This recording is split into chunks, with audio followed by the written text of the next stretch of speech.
Hey, my YouTube family. We're back at it again. We're going to keep this thing rolling. And on tonight, we're going to be bouncing around a little bit. We're going to touch on finances. We're going to touch on relationships. We're going to touch on the emotional hurt and pain that could sometimes be caused when we try to hide things from one another. We're going to touch on a few different things tonight to kind of shed some light on relationships and different things we do and why we do the things we do. Of course, the whole goal is to help someone or help ourselves in the process. So nevertheless, let's get right on in. And I'm back again with this caller on the line. You there? How you doing today? I'm great. How are you doing? Good. That's good. So for the past couple of sessions we've been having on these phone calls, I've been asking you different things about relationships, family, home, men, submission, respect, and we've been kind of breaking it down a little bit to shed light from a man's point of view. And it's just one man point of view. You know, I know there's many men in the world and they all have a different perspective on things, but just to kind of give some insight on why we do some of the things we do or how a man responds to the things that happens in the world or happens in relationships or happens in family. So tonight I want to kind of start off by touching on the finances. Is it okay with you? That's fine. Anywhere you want to go. Alrighty. So how important is financial security to you? Well, it's very important. Hasn't always been important, but as I get older, of course, it get more and more important because I get to retirement age. So it's like right there at the very top, Okay. So do you have a goal in mind set that you want to, like you said, being that you're in retirement, something that you're trying to aim towards? Yes. Outside of 401ks, whatever retirements anybody chooses to get into, try to make sure, well, at my age, I try to make sure that by the time I get to a retirement stage, that I don't have any debt. You don't want to carry any debt into a retirement stage because now there's extra money coming out of your check, or where most people getting Social Security. I'm not old enough for Social Security yet, but most people getting Social Security, or they may have a retirement from a company or something, but it's a fixed income now. So Okay. You definitely want to be out of debt. Now, as long as you're accumulating money or you can go out there and get it, having debt, you still want to be in control of it, but you want to try to be zero debt by the time you get to retirement stage. And that's what I'm working on now. Okay. Now, I know I've had debt before, and I'm not going to lie. When I was making good money, you know what I'm saying, debt was not something I was trying to get out of. I was actually taking the money and paying my regular bills, but extra money that I had, I was trying to go have fun, take trips. I wasn't thinking about paying off debt. To me, it didn't seem that important at the time because I felt like if it wasn't something that was going to stop me from living, it wasn't at the top of my list. But then I realized that it did stop me in some areas from being able to go and get things. Like when it came time I wanted my credit to be a certain number, my credit wasn't where it was supposed to be because I had debt on my credit line. So I wasn't paying my stuff the way I was supposed to, and it kept making my credit score drop a lot. So when I started paying off these different people, like Cons was one of them I had, when I started paying them consistently, my credit score started to go up a few inches, a few notches, a few numbers here and there, like every month or two. I started noticing a change. So it is very important to pay off debt. And once I did get debt free, it was such a good feeling because I didn't owe nobody. And when I was put in a place to pay off my vehicle, it felt good because when the next month hit, I didn't notice it right at first. Like when I paid off my vehicle, it didn't really register that I didn't have to make that payment again until the next month came. And I'm like, man, I don't have to go pay this $200, or I don't have to pay insurance in that area for this. You know, it was a good feeling knowing that I could take that money and put back. So it is very good when you pay off debt, and to know that, like with my vehicle, that's mine now.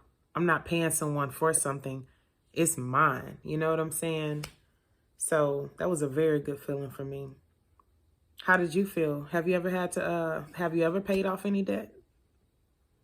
Yeah, I paid off quite a bit of debt in my lifetime, and it is a good feeling.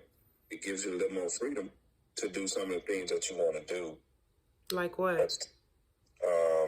Like if you want to take trips, if you want to buy certain things for your home or yourself or your kids, it just gives you an extra freedom to, you know, kind of make some different moves in your life, you know. Right. It helps you put back when you couldn't put back, because all that money that you was giving out to lenders, you know, you get to put it back in your pocket, you know. So, but that to everything that seems good, there's a bad to it. And what's the bad? And when you pay off debt, that means you don't have your credit score get affected by that, because you're not borrowing money anymore. And because you mentioned your credit score, right? Yeah, I did. And when you try to build up your credit score is based on borrowing money, whether it's a house, a car, a loan, you know, things of that nature. Anything that you have to finance, it helps build your credit. But at the same time, when you decide to get out of debt, that's the catch, you know. And if you don't borrow money at a certain time, it'll start affecting your score in a negative way, because it don't just build up when you pay off your debt. It takes time, and then after a while, it starts going towards zero. So Is that right? So you have to keep that in mind when you go pay off debt. It is a good thing, but it also could be a bad thing if you're, you know, a person that's trying to build your credit up for maybe a future home or a future car, or, you know, want to take a trip that, you know, may have not saved the money up at that particular time. But hopefully we don't have to. Hopefully we can figure out how to save money for a trip before we go take out a loan based on being out of debt. You see, I thought the bad part, and just me and my thinking, I thought the bad part of the debt collectors, I thought the bad part of having debt was the debt collectors, because they were calling my phone like around the clock, all day, all night. If I didn't make a payment on time, they were calling me. So I actually have some peace in my phone not ringing around the clock. But I really didn't know that the less debt you have, that makes your credit score go down. That's crazy. But I guess that's how the society work, right? Yeah, it's always good to get people off your back. When you don't have debt or when you got money, you got more in-laws, cousins, friends. You know what I'm saying? Right. So the same thing with your debtors. When you have more debt, you have more of them hounding you as well. So it's definitely good to get them off your back. But as they say about the story, nothing great lasts forever. Okay. You know, so it's always a pro and con to everything we do. And my intent to be out of debt is to not be concerned with a credit score, because, you know, me personally, at my age and the area I'm living in, my children is probably not going to move to the area where I can pass down a home. Typically, people don't really pass down cars unless they're classics, you know. Okay. So, and you definitely don't want to pass your debt off to your children.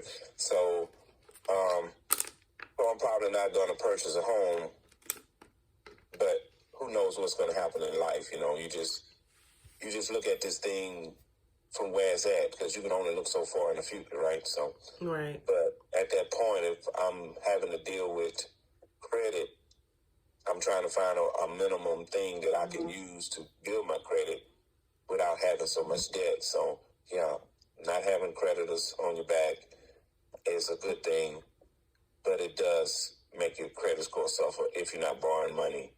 Because the society is built like that. The world is built on credit, built on spending, built on borrowing. Without that, like what's going on with inflation and all that stuff. You see, they keep just spending money. Now inflation is up, but now they're using inflation in a sense of controlling banks and things like that. And it makes it harder for people to borrow money now. So they have to use credit cards until they start cutting off credit cards. But that just put people deeper and deeper in debt. So you have to be careful with that as well. So that means cash is really not king. Oh, yeah, cash is king. Okay. I can prove it. I've been to the dealership, and my credit score really isn't something to be clapping about. You might want to hold your head down. And I brought cash, and they say cash is king. Okay. So it makes people pay attention, So until the dollar dies totally, and we start running around here with gold blocks and coins in our pocket, cash is going to be king in the United States of America. Okay. I like that. So, what about if you're in a relationship with someone and you're trying to build yourself up financially for the future, and they're not on the same level as you are, but they want to know how to get to that place? How do you, help them come up to your level of thinking? Let me give you an example. For me personally, I was with someone and they were focused on paying off debt and taking care of business. And I had got out of, my mindset was go, get it. Got the money, I'm going to get it. Not worrying about paying off debt, just party and go, constantly running this, that, and the other. And when I got with this guy, he was telling me that, stop running the streets as much, because gas is costly. And every time you get in your vehicle, you're paying with gas. Quit going to the store as much, because every time you swipe your card, you're paying twice. You're paying for your products, and they're taxing you on using your card. The money that you get back, I think this was around the time of COVID, when people couldn't go to work and, they were sending out all that money and stuff like that. You remember that? Yes. Right. And he was instructing me on how to put back money and saving up. And in my mind, I'm thinking, why I got to do that for? They're giving me $500 or $600 a week. Well, I'm supposed to, I know I'm not the only one doing COVID that was doing it, but, it's like, shoot, they're giving us some free money. Why not go spend and have fun and enjoy yourself? So my mindset was there. And he was trying to teach me how not to spend everything that you're getting, because there's going to come a time where they're going to cut it off. And it happened. So in some ways, I was listening to what he was saying and putting back. And then in other ways, it was kind of like me being combative, because I didn't understand what he was teaching. So how do you help someone that, where you're trying to get to that financial place, and you're trying to help them get to that financial place too, so y'all could both be on the same level, for someone else that's probably in this, in that place? I'll start off with the money that we was getting, like the stimulus or whatever. Yeah. And then they cut it off because everybody thought it was free. Right. But in 2023, everybody got less taxes as they used to, right? You're right. So it wasn't really free. Oh, okay. So, and on top of that, inflation hit. So you paying on the back end. Okay. So it's not really free. You actually getting, stuck with the bill, so to speak. Even though the people at the top are getting the most of the money, you're spending out the most of the money, because when stuff goes up in the stores, all that cost and everything get passed on to us, which is the consumer. So we're going to address that to saying that money wasn't free. Okay. Even though they said it was free. It's never free. No money is free. Right. Anytime you give somebody money, in most cases, you got to give something back for it. That's right. So that makes it not free. Okay. Now, addressing the part about, being in a relationship and trying to get someone to, my thing is, it's not always on, I wouldn't say being on the same level as someone, Okay. but I would say sometimes you're not on the same page. Okay. What's So, the difference? Well, level is sometimes you might have an age difference. Okay. You might have a financial difference. One make more money than the other. Okay. And I think we spoke before on another video about we're just raised in two different environments. Okay. That's true. And most times somebody get to a certain level than the other one don't get. So I understand the level part, but when you meet someone and you talk about these things, you're trying to get on the same page, because you might not believe or even, trust or go along with every program that one or the other person is trying to get you to get on. But, sometimes it's hard to get people to do. So you have to be an example. Oh, right. So that's the main thing. If you're an example and you're showing them, not just telling them, oh, you need to do this, you need to do that, but you're showing them how it works, it's a lot easier to get them on board. So that's how I would do it. And you're so right, because I did have the example being shown to me, so it helped me to see it, because I'm more of a seeing person, or touchy feel it. Like if I could touch it, I know.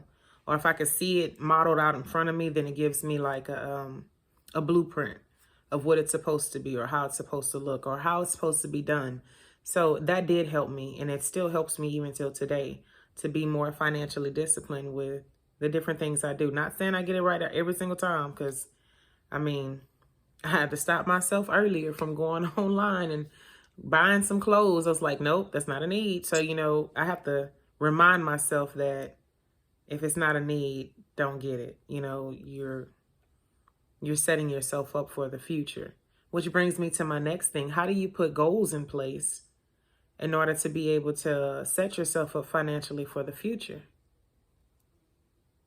Well, that's basically you have to figure out realistically, because sometimes we can put things in front of us that is very, very hard to get and almost impossible to get. But I understand some people will say, well, as long as I got Jesus, he'll get me there. Mm-hmm. But the same ones be talking about Jesus in that aspect, then broke all their life. Mm-hmm. But all of a sudden, Jesus finna help them make it to the promised land. But a lot of it has to do with how you and your behavior is. If you don't change your behavior with money, then nothing is going to change in your life. Respecting money. That's right. And that's the hardest thing to do when you've been what you call physically and monetarily irresponsible with money. Mm-hmm.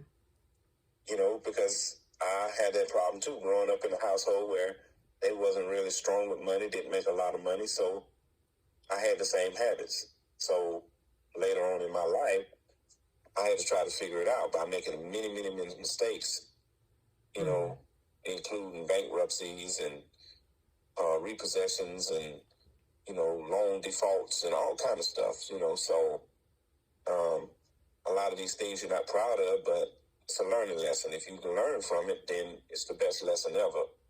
But so you have to set realistic goals. And what I do is I might set, like, let's say from January to December, I might set a small time goal for the first 3 months, which they call every quarter. Every 3 quarters, I have a goal. Then I might have a goal from January to the 6th month and January to the year.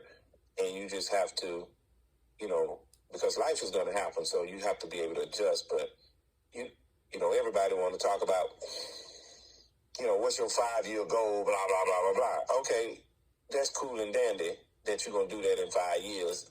What are you finna do now? Right. What are you finna do in the next year? Because that's a little closer than 5 years. So that gives me a little relief when I know that you have short-term goals and long-term goals.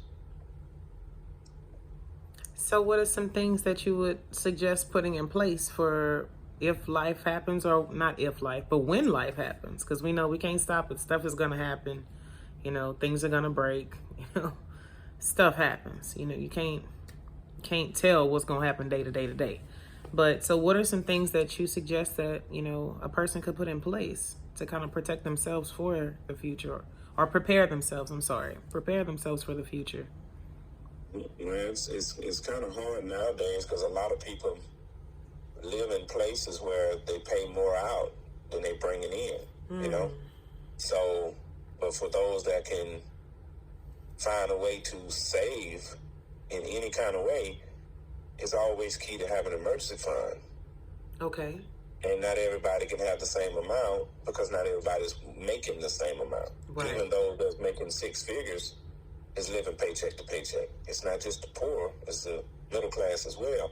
So I suggest that if you can find a way to put back $5, $10, $15, $20 here and there to have an emergency fund, because life is going to happen. Something is going to happen. How's they call Murphy's Law? Yeah. It's going to happen, and there's nothing you can do about it because typically it's unexpected. A broke down car, a broken washing machine, you know, one of the kids will knock the TV off the darn table or something. Okay. Or a window's been broken, you got to replace the window, you know, a flat tire. Something is going to happen. You know, emergency, going to the emergency room, or and no insurance. You're right. Something is going to come. So it's always good to have an emergency fund, and if possible, they say 3 to 6 months. Me, I try to work on 6 months to a year in case something happens. But like I say, it's different for everybody, but that's a start. Once you get that started, then you can work on other things. I've heard that before, about having an emergency fund and for if emergencies happen. And I've also heard that the part of emergency fund is to cover you. Well, one part of emergency fund is to cover you if you cannot go to work and you're not able to make an income coming in. That money is set in place to cover your bills for the months that you're out. Is that true? Well, that's why most people try to do six months to a year, or some do 3 to 6 months. Because typically, if the economy is doing like it's supposed to do, it doesn't really take you 6 months to find a good job or a replacement job. Okay. But the bad thing about it now, you have to almost have a year, because the jobs that they have now, once most people lose their jobs, and it's a full-time job, most jobs that are available now are part-time jobs. Yeah. And then you have to go get 2 of those to try to accommodate what you're doing. Right. You know, especially those that's making six figures at one job, and if they get laid off at that job, it's very hard to replace a 6-figure job in 6 months, unless you in something like tech or something like that, for the most part. But if you can find that job, that's great. That means there's plenty of them out there. But I've had friends, associates, and people that I know. I'm even watching on YouTube where people are losing these jobs now, and they can't just jump from a 6-figure job to a 6-figure job. It's hard to find jobs that's at $50,000 a year, you know, and just jump from one to the other. Back in the day, it was easy to do that because all our jobs wasn't sent overseas. So yes, the emergency fund is what you consider emergency. So it gives you 3 months, 6 months, or a year to find something. And that's why you got to total up all your bills, you know, including the things that you consider a must have, whether it's women trying to get their nails done, get their hair done, or men got their little hobbies like fishing and hunting and, you know, whatever they do that's considered part of their budget. Then they have to put that in the 3 to 6 months or 6 months to a year to cover them, because that's the lifestyle that they're trying to sustain until they find a job to replace the one they lost. Got you. That is very good information. Very, very good. Because I know for a long time I was financially illiterate and didn't know how to do some of the basic things that you're saying now. And when I hit hard times in life, I found myself going and pulling out loans or asking family members to help me. I remember it was at one time, you know, I got an orange sticker on my car. I didn't even know I had flags on my license, and it was crazy because I ran a red light, not intending to run a red light, but I ran a red light, and cop stopped me, pulled me over, told me my insurance, and I'm thinking it's coming out of my account. You know, when you don't check up and stay on top of your business, things like that happen, and I wasn't doing it at the time. And they pulled my plates and took my tags and, you know, put a big old, I think it was green sticker on my car for not having insurance. And when I went and looked into it, all the flags that I had was from years and years and years prior. So I didn't even know nothing about that because, you know, I wasn't checking into it. But when that came up, I did not have any money saved up to take care of that and immediately keep going forward. So that put me at a standstill where I couldn't drive my vehicle. I was not able to go to my job where I was going. So it's like it made me completely sit down and shut me down. So having an emergency fund in place, I believe, would have given me the room and the space to pay off these flags, keep my vehicle on the road, and still be able to go to the job I was working at the time, and not have to go and borrow money from a friend. So it was like a whole bunch of things that happened in that one period. And the only thing I could think about was I was making all this money and didn't put anything away. Like, young mindset. I'm getting all this money and what do I have to show for it? So that kind of made me stop and start thinking like, okay, what can I do to change up what I am doing to set myself up to be in a better place? So that is very, very good information. The emergency fund is very important because like you said, life is going to happen regardless. But which brings me to my next thing. What if you do hit a financial,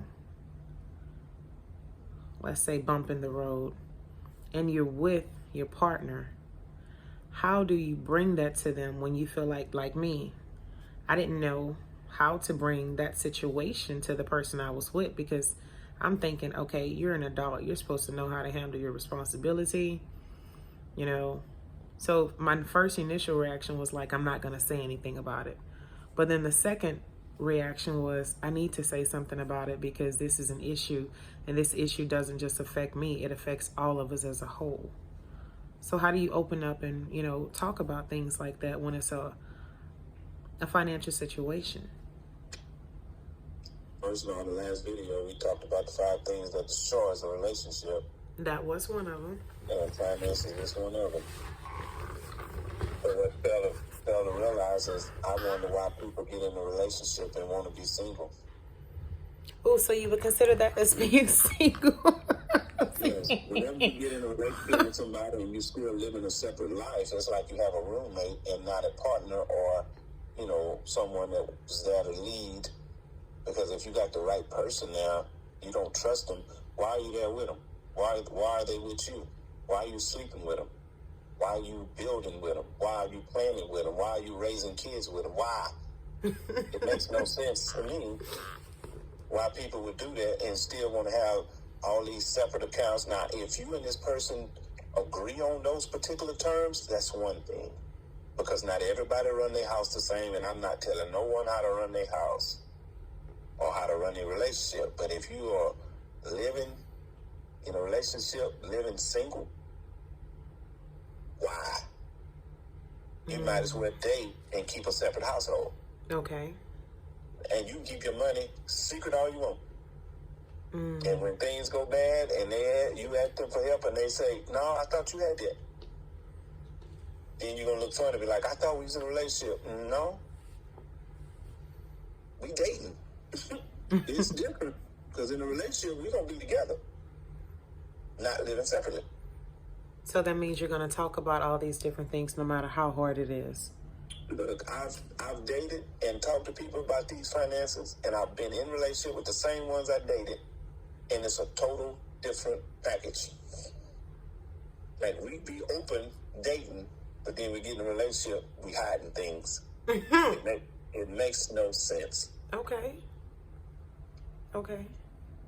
Okay, well, since you brought that up, I was taught, and I could be wrong. Well, I probably am wrong if I said that.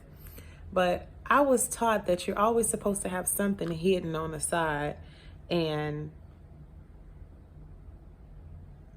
it's for you to know about and nobody else to know about. But granted, I wasn't in a relationship when they taught me this.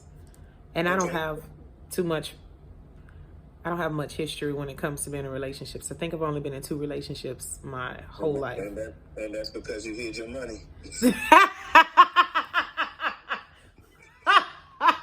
So you listen to that advice, and that make you single. Yeah. See, Okay. you know what I'm saying? Now you can choose to be single, or you can choose to protect your money and be single with your money. But you can't get mad about somebody not wanting to be in a relationship with you because you put your money before the relationship. Okay. That's almost like putting God before everybody, and then you wondering why, you're not being held at night. Okay. So sometimes we can put the wrong things in front, but we still want to be in a relationship. Okay. So you got good advice for a single person. Okay. That's not good advice for a person in a relationship. So people in relationships should discuss finances and what's going on with the money so that way they can be on the same page in order to Right. be able to progress and move forward.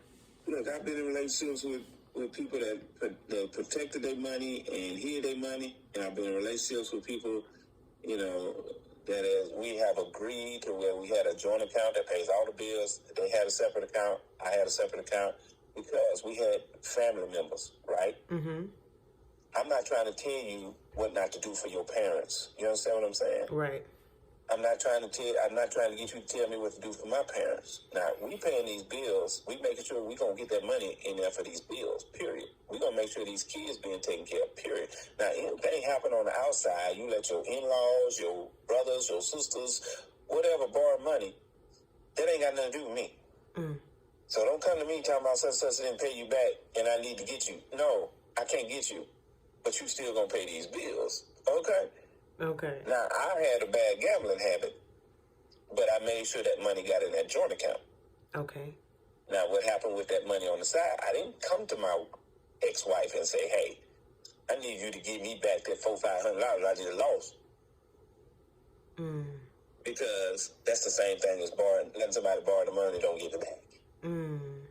So, but the whole thing was we communicated, and that worked for us. Now she's an ex because we had other issues and it wasn't money. Gotcha. So it's best to say that people have to do what works for them in their home, but automatically they should have an open line of communication, period. They should at least discuss it. Now, if they choose, hey, my money is my money, your money is your money, and that's how you want to live in that household, hey, by all means, live like that. I choose not to live like that. Gotcha. Because to me, they call that cheating. Now, hold on. Yeah, that's called financial infidelity. See, okay. I heard that before. Go ahead. Explain, please. When you start hiding things like that in conversations and all this stuff, it's still cheating. Oh, okay. Because you're going behind my back. Okay. You know what I'm saying? Yeah. You keeping money from me, but you want to know everything I got. You know what I'm saying? What's mine is ours, what's yours is yours. Really? Yeah. Especially if the other person is making more money than you. Yeah, I've heard that before. So when you're splitting the bills, or he's paying more, or whoever's making the most paying more of the bills, so on and so forth, it's like, some resentment gets started, You're right. Because the one that's making the more money could get to stack quicker, Yeah. So we got to be careful with that road, because it can, and that's the reason why relationships are destroyed financially. That is so good. That's wisdom right there. That is so much wisdom. I like that. I am so glad that we're having this conversation, and it's shedding light on a lot of different things, especially like we talked about in the last thing about that being one of the 5 things that messes up homes and messes up relationships. I never heard somebody say that that was cheating, but you're right. If you're hiding something from your partner, if you're hiding something from your husband or wife, that is cheating, because I should be able to bring this to you and know that it's safe. Well, let me ask you this. Okay. What if, just hypothetically speaking, you was, communicating with another guy, and all of a sudden you brought home flowers, and the man say, "Hey, I didn't get those flowers from you. Where you get them from?" "Well, I got it from a secret admirer." "Well, I didn't get those flowers from you. So you're going to get rid of them?" "No, they're my flowers." That's cheating. That's the same as all of a sudden you're buying things, all these purses and shoes, and now you bought them with your money, but he don't know nothing about this money. But at the same time, you're trying to build something. Just like with those flowers, you're trying to build on a relationship. Now you got an anonymous person getting you flowers, and you done communicated with your significant other, and he say he didn't buy those, but you choose to keep them. How do he trust you? That would be the same thing with money. That's where the cheating and the separation come in at. So now he's thinking, okay, well, I guess I can play the game too. Now it's the goose and the gander. You know what I'm saying? If you can do it, I could do it better. Now it's a competition. So now y'all no longer fighting together. You're fighting against each other. Wow. And now infidelity is finna kick in. Wow. So I heard a couple talking about finances on a YouTube video that I was watching. And it really hit home for me because the wife made really good money, was very educated, made really good money. And the husband did as well. But the wife made the statement, she said, "I let my husband take over all the money. I let him, be the foreseer over it because I know that he knows how to do that. Like, I trust his judgment. I know he knows how to handle the money."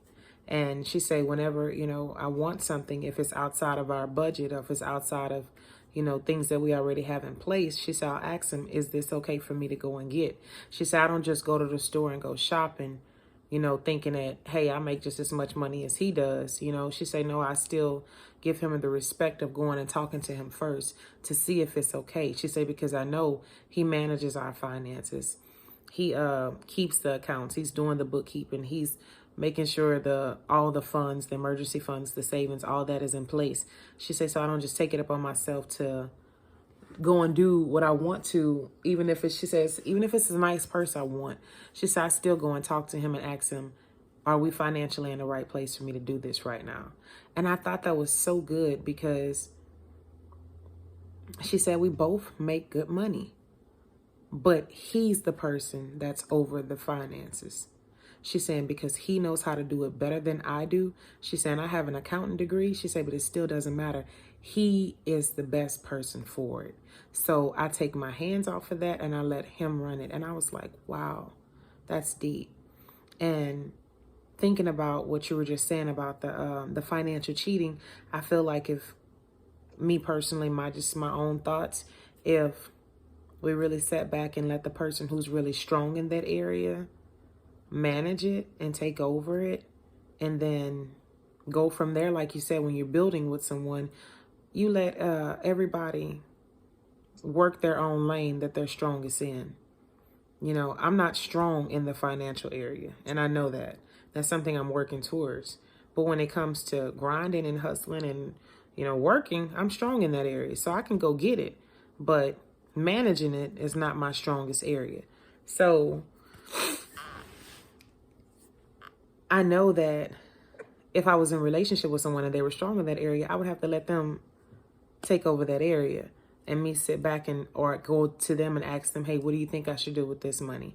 Or where do you think I should put this at? Or how do you think I should do this? Or how do you think I should do that? And trust their judgment, knowing that they're going to give me the best advice possible. And I think that goes along with actually keeping confusion out of the relationship when it comes to finances. It's by trusting the person that's the better person in that area, because it's not always women. And sometimes it's not always men. But it's knowing where your strengths are and knowing where your weaknesses are. So that's my thoughts on that. But that was very good advice. Very, very good advice. Is there anything else you wanted to add to that? No, the only thing I can say about that particular woman is she married, ain't she? She is. So she ain't struggling with her relationship. She ain't trying to be single in a relationship, is she? No, she's not. Okay. I like a whole bunch of these women. Yeah, you're right. In today's society, more women are chasing the bag than ever. Ain't nothing wrong with chasing. She chasing the bag too. She just giving the bag to her husband. Oh, okay. I got you. I see. Okay. Right. She trusts her man. And that's another problem with most of women, young women, or what have you, that they don't trust the man that they with. They choose him, but they don't trust him. Now that's deep. We might have to get into that on another video about trusting. Hey, whenever you ready, I'm prepared. Yeah, we might have to get into that and dig into that on what does trust really look like, and what does it mean to truly trust someone and release and let go and let them do whatever it is that they do, and know that they're going to do the best thing possible for the whole unit overall. So yeah, that will have to be something we get into. I have enjoyed this conversation with you. I have enjoyed it so much, and I'm grateful that you take the time to help me as well as others to, get some light in some area. And then tonight it was the light being shined inside of our finances, how to be better in that area, because we all want to be better. And relationships, because you sure touched on that financial cheating. I'm like, no, he didn't. But it's real, because people are really dealing with that inside the home. And they probably won't think that I ain't got to tell you I went shopping. Yeah, you do. That money we were supposed to use to pay this bill. You know what I'm saying? Or better yet, what they say, I got to tell you every dollar that comes up in this house. Yeah. I ain't got to tell you every single thing I make. But at the same time, she pimping his pocket. And pimping it, yeah. Boy, that's women. She gonna get her nails and hair done, but he gonna get a pair of tennis shoes. She want a trip. Okay. But that's your third pair this week. See that we can't get into that. We have to talk about that later. Okay. I have enjoyed it. And YouTube, I hope we're saying something that would help you. If you like the video, please subscribe and share it with someone. Give us a thumbs up, and also let us know of some different content y'all would like to hear us talk about. We're always open to hear. And it's always good to get both sides of the spectrum, the male's version and the female's version. So thank you for joining us. Later.